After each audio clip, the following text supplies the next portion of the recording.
The phone screen that changed everything. I want you to imagine a Tuesday afternoon in September. Perfectly ordinary. I am at my kitchen table, with a cup of chamomile tea, helping my friend Norma figure out why her iPad keeps asking her to update something. Norma is 72 and deeply suspicious of software updates, which I have always found reasonable. We are not doing anything remarkable. Then Norma goes quiet in a way that has nothing to do with the iPad. She is holding her phone. She is looking at the screen with an expression I have not seen on her face before, which is notable because I have known Norma since 1987. She looks like she is trying to decide something, and then she sets the phone face up on the table between us and slides it toward me without saying a word. On the screen was a dating profile, and on the profile was my husband's face. My name is Betty. I am 67 years old. I have been married to Douglas for 19 years. We live in a town of approximately 14,000 people where Douglas coaches recreational tennis on Wednesday evenings and serves on the board of the local library and is considered by most of the people who know him to be a decent and respectable man. I considered him that too, right up until that Tuesday afternoon. The profile was on Bumble. Douglas was photographed in his navy blazer, the one I bought him for our anniversary 3 years ago. He was smiling, the smile he uses in photographs, the careful one. Under his name and age he had listed his status as widowed. His bio read, "Lost my wife 2 years ago after a long illness. Cancer took her too soon. Looking for someone who understands that a good man still has love to give. Grandma always said, a lie told with borrowed grief is the lowest kind there is." I read it twice. I put the phone down. I picked up my chamomile tea and drank some of it because I needed to do something with my hands. Norma was watching me with the particular careful attention of a friend who does not know whether you are about to cry or about to do something much more interesting. I was not going to cry. I want to be clear about that right now. Cancer, he had told these women I died of cancer. I am sitting here with functional lungs and a full head of hair and a chamomile tea, and he has been on a dating application, telling strangers that I died of cancer. I thought about that for a long moment, and then I asked Norma if she would please pass me a notepad because I had some thinking to do, research, rage, and a very good plan. The first thing I did was confirm the scale of it. Norma, who is more technologically capable than she lets on, helped me create a guest account so I could look at the profile in full without triggering any notifications. Douglas had been active on Bumble for at least 14 months based on the profile creation date. He had 43 photos. 43. He had curated an entire romantic identity, complete with interests I recognized and a personal history I did not. The bio had been updated at least twice, based on small inconsistencies Norma noticed in the wording. He had refined his grieving widower story over time. He had gotten better at it. That detail made me calmer than almost anything else, because it told me exactly what kind of man I was dealing with. I called my attorney the next morning. Her name is Patricia and she has handled my personal legal matters for 11 years, and she is, to use her own description, not easily surprised. I told her what I had found. She was quiet for 3 seconds and then she said, "Betty, before you do anything, I need you to document everything and do nothing that could be characterized as harassment or entrapment." I said, "Patricia, what I have in mind is neither of those things." She said, "Tell me." Grandma always said, the best revenge is the kind that looks from every angle completely legal. The plan was this. I would create a profile, not using my real photographs, but using a photo of my cousin Diane from 20 years ago with Diane's enthusiastic permission. Diane lives for states away, and thought the whole thing was, in her words, absolutely unhinged, and she was completely on board. The profile would be for a woman named Helen, 65, recently moved to the area, enjoys walking, and classical music and good conversation. Interests carefully calibrated to match Douglas's stated preferences almost exactly. Patricia's only instruction was that I never misrepresent myself as law enforcement, never make promises I could not keep, and never ask Douglas to do anything illegal. Everything else, she said, was just social interaction. The moment he matched with Helen, every choice he made was his own. Douglas matched with Helen within 36 hours. He sent the first message himself. It was charming, warm. He asked about the classical music and said he had always loved Debussy. I happen to know that Douglas finds classical music aggressively boring and has said so on multiple occasions. He was performing. He was very good at it, and that is when it hit me. He had been performing for me too, for 19 years. I just had not known what was underneath the performance. We chatted over the app for 9 days. I kept the messages brief but warm. I asked questions that required him to elaborate, which he did willingly and at length. He told Helen that his wife had passed 18 months ago. He said she had been ill for 2 years before that. He said he still kept her photograph on the mantel, but that he was ready, finally, to open his heart again. He said this on a Thursday evening while sitting, I later confirmed, in our living room, 40 feet from where I was upstairs,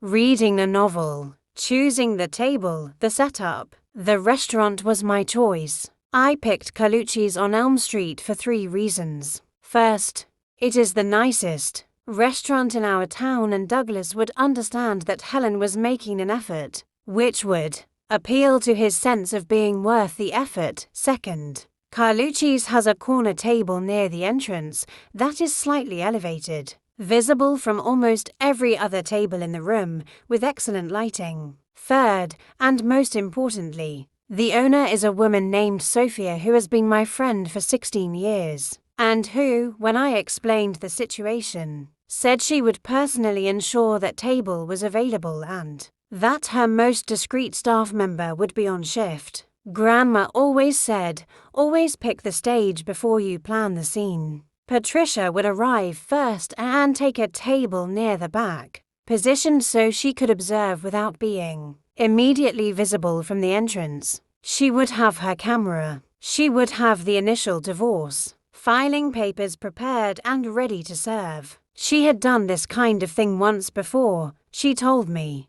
though in different circumstances, and she considered venue selection one of the most underrated elements of legal strategy. Norma would be at a table near the window with her own phone. Norma had, over the previous 2 weeks, become deeply invested in this project. She had memorized the timeline. She had bought a new blouse for the occasion. She told me she had not felt this alive since her second husband tried to contest the will in 2014, which she apparently won comprehensively, and which I made a note to ask her about later. The date was set for a Friday evening at 7:30. I told Douglas, as Helen, that I was looking forward to it very much. He replied with a smiley face. A smiley face, 19 years of marriage, and this man used a smiley face. On the Friday afternoon I got my hair done. I wore a green dress I had bought 2 years ago and never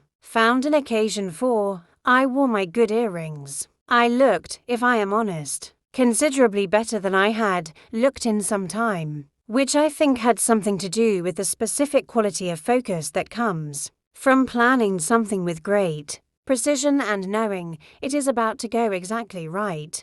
Douglas left the house at 7 with his navy blazer on and a small bunch of flowers he had apparently purchased that afternoon. Pink tulips wrapped in brown paper from the florist on Market Street. He had bought me flowers twice in the last 4 years, both times because he had forgotten something. These flowers were for Helen, for a woman who did not exist. He walked out of our front door with those flowers under his arm, and I watched him go from the upstairs window. And then I got in my car and I drove to Carlucci's, and I arrived first. I was already seated at the corner table when he walked in. The table for two, and what he saw. Douglas came through the door of Carlucci's at 7:28, 2 minutes early, which tells you something about how much he had been looking forward to this. He was holding the pink tulips. He had combed his hair.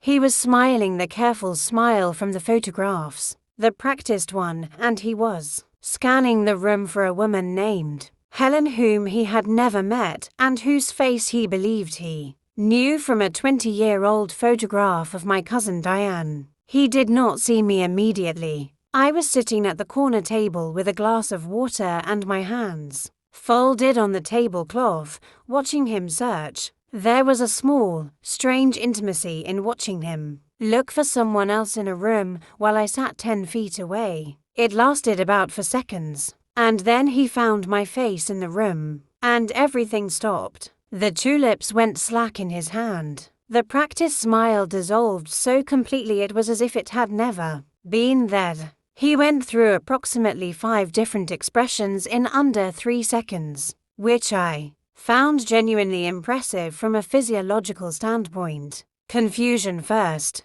then a flicker of something that might have been hope that he was wrong, then recognition, then a particular shade of pale that I had never seen on his face in 19 years of marriage. I said, "Hello, Douglas. The tulips are lovely. Are those for me?" Grandma always said, there is no speech more powerful than a calm one. He did not sit down. He stood in the entrance of Carlucci's with pink tulips and his navy blazer and 19 years of choices catching up to him all at once. People at nearby tables had noticed. Sophia, from behind the bar, was watching with an expression of focused satisfaction. Norma, near the window, had her phone in her hand. Patricia, in the back corner, was already on her feet. I said, "I think you should sit down. There are a few things we need to talk about, and Patricia has some paperwork for you." Patricia materialized beside him with the quiet efficiency of a woman who has done difficult things in public and has made peace with it. She introduced herself. She explained that she was my attorney and that he was being served with divorce papers. She said this at a volume that was professionally measured, audible to him, not a performance for the room, though the room was very attentive. Regardless, Douglas sat down. He had nowhere else to go. The tulips ended up on the table between us, still wrapped, pointing slightly sideways, like a punctuation mark on a sentence that had been a long time coming. The evidence, the filing, and the town that heard everything. Patricia had prepared the divorce filing with the documentation gathered over the previous 2 weeks, screenshots of the Bumble profile, the full chat history between Douglas and Helen, records of his activity over 14 months on the application, and a timeline cross-referencing his profile updates with dates I could verify from my own calendar. It was thorough in the way that Patricia is always thorough, which is to say it left no reasonable gap for interpretation. The grounds for divorce included adultery. Our state recognizes fault-based divorce.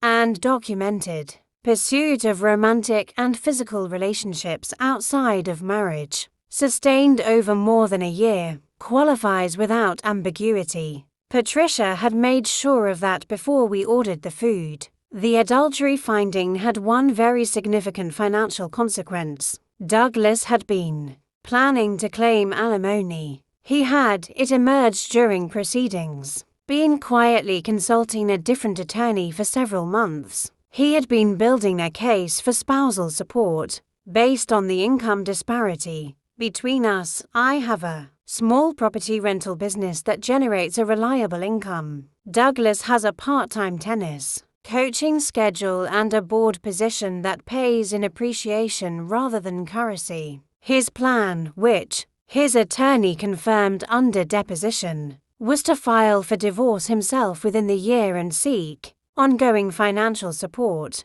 Grandma always said, always find out what someone is planning before they plan to tell you. The adultery finding eliminated. The alimony claim entirely under our state's fault provisions. A spouse who is engaged in documented infidelity cannot claim financial support from the spouse they wronged. That is not my opinion. That is the statute.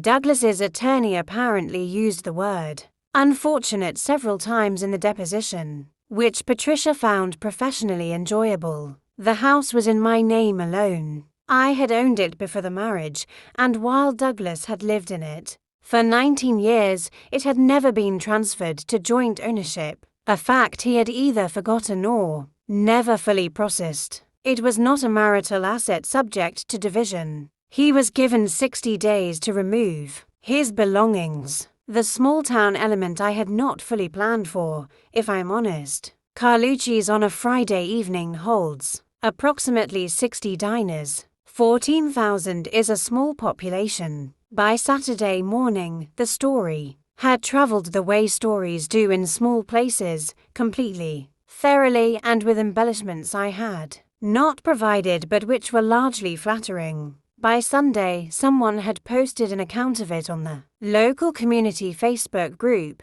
By Tuesday, a regional lifestyle blog had picked it up under the headline, "Local Woman Catfishes Own Husband on Bumble, Serves Divorce Papers Over Dinner." Douglas coaches tennis at the recreation center every Wednesday. He did not go the following Wednesday, or the one after that. After the profile, what gets deleted and what stays? The divorce was finalized 5 months later. Douglas retained his personal savings, his vehicle, and his tennis equipment. He received no portion of the rental business, no share of the house, and no alimony.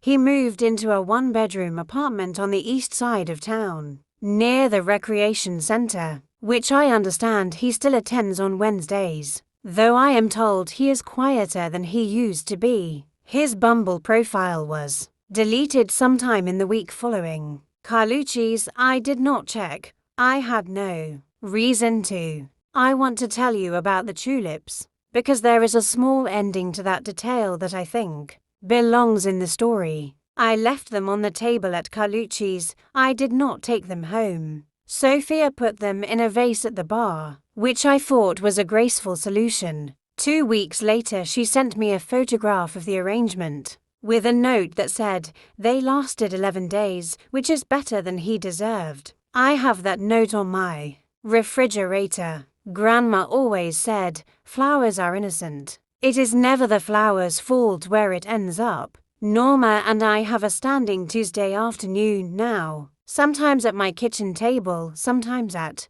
the cafe on the high street. She has taught me more about using my phone than I ever expected to learn, and I have helped her successfully navigate for software updates, which she approaches with decreasing suspicion each time. Last month she showed me a new recipe app she had downloaded. I told her it seemed very reasonable. She said she was learning to trust technology when the circumstances warranted it. People ask me sometimes whether I regret the 19 years. It is a question that wants a dramatic answer, and I am not always willing to give one. There were good years in there, real ones, holidays, and dinners and ordinary evenings that I do not have to revise just because they were followed by something that required revision. Memory is not an all-or-nothing proposition. You do not have to burn the whole photograph because something in the background turned out to be wrong. What I will say is this: